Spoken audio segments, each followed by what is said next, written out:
Work on being. Have you, as yet, seen in your being that which prevents you from further understanding this work? What is understood as being the centre of gravity of this question, and what work idea is brought in here? The work idea that our understanding depends upon the quality and level of one's being. What factor in our being prevents us from growing? Our ability to understand something is the result of our knowledge and of our being. Suppose we do not see any reason why we should change our being. Then our understanding of everything, including this work, will remain at the same level, no matter how much we hear of this work, how much we study the knowledge of work on self. Our understanding of it shall remain the same.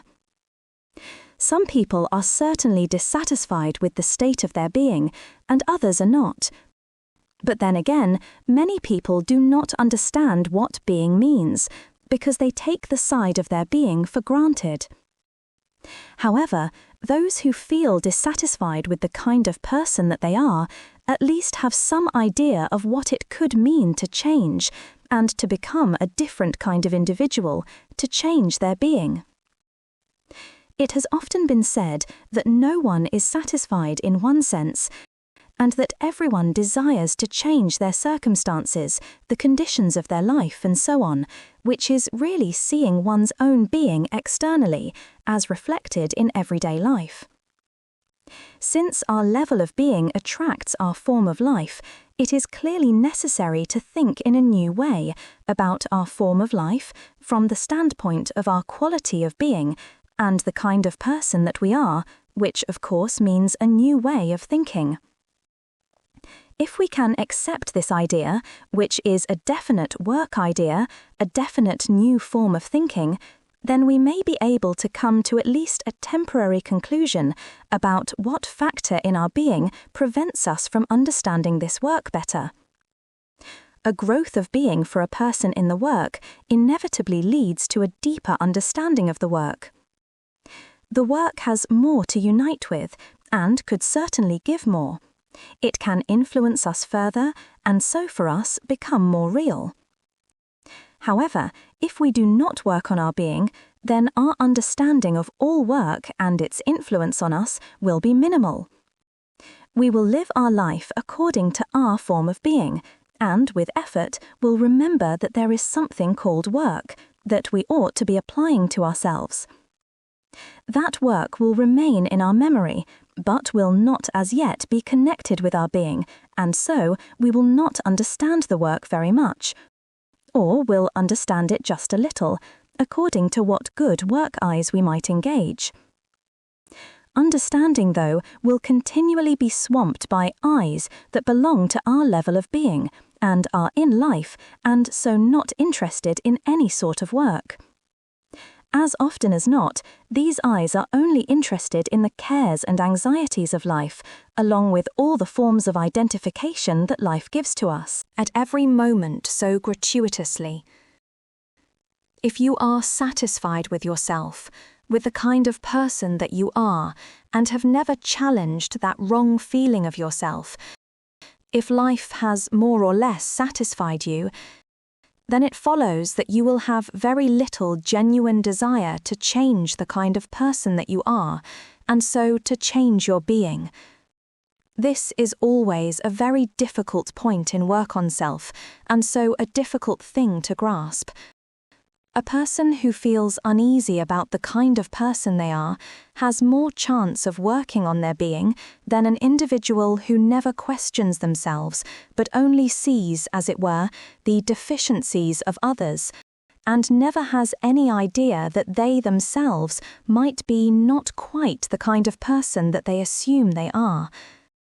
A sense of the deficiencies of our own being is a quite different thing.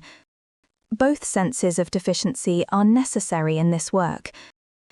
Owing to the action of buffers, and owing in a general sense to our state of sleep, a person who is uneasy with regard to their own being and the kind of person they are is rarer. than possibly an individual who is uneasy about their state of knowledge. In order to see what our level of being is like, we have to observe ourselves in the light of what the work teaches. This has been stated often, but have we ever applied it to ourselves? People say, "What have we to observe?" We know what it is to observe in the strictest sense of work. However, do we, for example, observe when we are full of cares and anxieties? How thoroughly identified with life this makes us?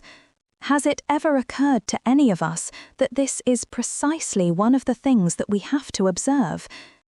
Has it ever occurred to anyone that this is a sign of your being, of what you are? For example, that you are a person whose level or quality of being is such that they are always full of cares and worries. Some might assume that this is quite easy to observe, which it certainly is in someone else, but extraordinarily difficult to observe in ourselves. It is difficult to observe that we are worrying and full of cares or anxieties. Then realize that this is due to the kind of person that we are with regard to our level of being. A person on a higher level of being will not worry in the same manner, will not have the same cares and anxieties. It is precisely this that is so difficult to grasp. Our worries, cares and anxieties seem to us to be natural, to be perfectly justified, to be right, and yet, as we know, this work teaches that all this is not right, and it is one of the things that we have to work on. If we apply the knowledge of work to our being through self-observation, we begin to see what an enormous mass of material we have to work on. This applying of knowledge of work to what we observe from this standpoint in our being will lead eventually to change in the level of our being. For this, we must have observing eye in a work sense. In the work sense, observing eye is the result of work and all of its ideas. We no longer observe ourselves from a life point of view, but from a work point of view. And if we do this sincerely, even for a short time, we can no longer remain satisfied with our state of being. If our evaluation of work is strong enough and constantly reinforced through new experience within ourselves, we cannot remain complacent with regard to our being because we realize what an immense gap lies between ourselves and an individual who is living their lives more consciously than we do. A person who notices when they become identified, someone who sees when they are falling prey to imaginary anxieties and fears, an individual who is sharply aware of the fact that they are justifying themselves. This gap is so great that if we ever have such a moment of insight within ourselves, we cannot but help feel in contrast the enormous deficiencies of our own quality of being. We understand at these moments that, such as we are, we cannot expect, either in this life or in any other life, to be permitted to live among people of a higher level of being. We can see from this quite clearly why we could never expect to pass into what is called in the Gospels the kingdom of heaven, inhabited by those on the outskirts of a conscious circle of humanity. Knowing this, realizing this, and seeing it for ourselves in those intimate moments of self-realization, we can begin to understand what a long way we have to go still before we can attain what is the ultimate goal of any esoteric teaching. If we begin to see all of this with regard to our state of being, then we are already much further on, however hopeless it might seem. More so than a person who has never caught such glimpses of themselves, because it is exactly that feeling of emptiness, of deficiency, and a lack of substance that is the starting point of work on one's own being. For if someone has such an experience, they no longer have the same feeling of themselves, and will no longer embrace the imaginative delusions of false personality, of any sort of dressed-up, invented thing through which they ordinarily derive their sense of themselves.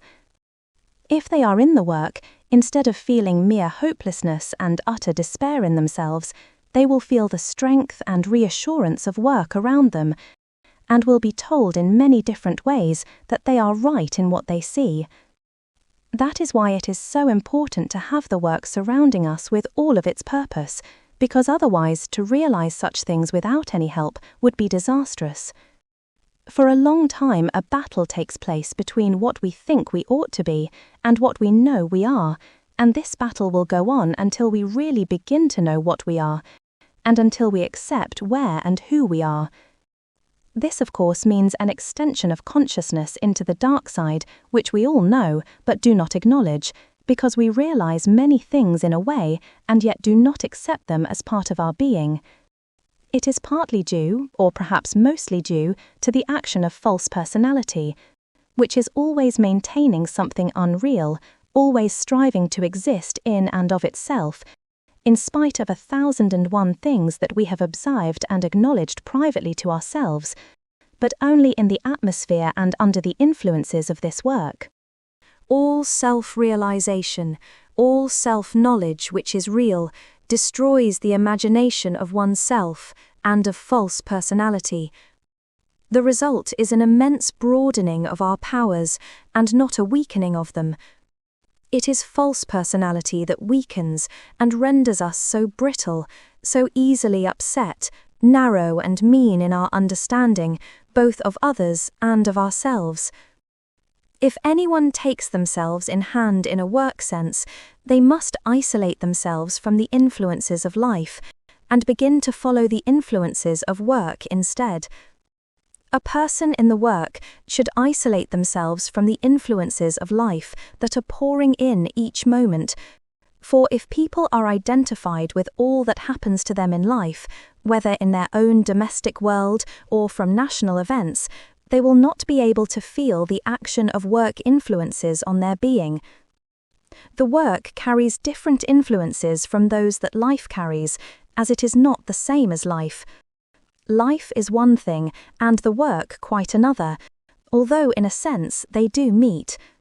We can use life for the purposes of working on ourselves, but must never use the work for purposes of life, unless we understand what we are doing, in which case we would be doing it really from the work.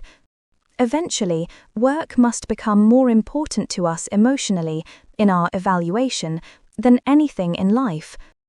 If life is more important to us than work, then this alteration of signs between personality and essence cannot take place to the degree that it should. In a broad sense, essence can only grow through work and through its influence, because the work is real and essence is the real part of us which can only be nourished correctly by what is real, what is true, and what is genuine. Personality, on the other hand, has been built up by life, and there is a particular part of personality, as we know, called false personality, which has taken the place of any real essential feeling of ourselves. Trying to see one's false personality is one of the most important starting points of self-observation, because unless we can separate from this fiction of ourselves, nothing can shift internally. At the same time, personality itself, namely what we have acquired from life and from others, contains many I's, many factors, which also have to be changed. As, for example, a person that has been brought up under a very narrow form of religious practice or some restrictive cultural tradition. It is a great mistake to think that only false personality should be separated from, as there are many things in acquired personality that have to be separated from too. And in the work, we need to notice that. We, each of us, need to separate from factors that do not belong to false personality, but are quite distinct from it, and lie in acquired personality through early training, upbringing, and the influence of our peers. Consider how we can be taught quite erroneous things. Just think about how so many people have been brought up in some kind of political system and so have eyes laid down in personality that they take for granted as being justified. All this side of being has to be worked upon eventually and is not necessarily included in false personality. Take those eyes in your acquired personality which have been worried about everything, careful about everything, or anxious about everything. These eyes by imitation will lie in personality, in the acquired part of us, and they must be worked on just as seriously as that group of eyes linked together by vanity that form false personality. Many eyes that we have acquired through training and exist in personality are useful, and with them there is no quarrel, because they give us our relationship to life, our power of being an engineer or an architect, a good householder, and so on. However, there are many other eyes that we have acquired in personality which must be separated from, eventually, or perhaps re-educated might be a better term. P.D. Ouspensky would say, although he talked about it from many different angles, that there are 4 things that help above all others to isolate us from the influences of life, things which tend to drag us down and keep us asleep. He would say, knowledge of your being, self-remembering, non-identifying, and non-considering are 4 supreme practices that help to isolate us from the continual impact of external life, and so enable something to grow within, separate from life. How do we think that knowledge of our being will help to isolate ourselves from life? If we begin to have real knowledge of our being, then we will no longer feel the same kind of person. If we no longer feel the same kind of person, would we then be so caught up in life, so controlled by it? Or will we feel ourselves to some extent isolated? How will we feel ourselves isolated? We will feel disengaged because we no longer have the same feeling of ourselves that previously drew us toward life quite as much. In other words, our being will change, and so our being will not attract the same life. Non-considering means not identifying with internal considering. Oh me, oh my, oh dear, sigh and tut-tut, along with that ridiculous sense of personal injury. Have you noticed how much of your day is spent in considering? How many of our actions are influenced by it? And how often we cannot be in what we are doing because one half of us is internally considering? Notice this tremendous power that life exerts to keep us asleep, that factor of internal considering. As long as life is our only sphere of reality, our only field of living, the only thing for us that is real, then we will be governed amongst other things by internal considering. If something stronger than life governs you, you will find that internal considering changes itself completely. You will find that in place of internally considering, you will begin to externally consider, and then a great deal of peace will come over you, and a great deal of strength that hitherto had been wasted on internal considering. You will begin to understand other people far better, and instead of worrying about everything, you will have real thoughts about other people and about yourself, and everything will become much simpler and quieter. Notice the connection between internal considering and the idea that one can do things.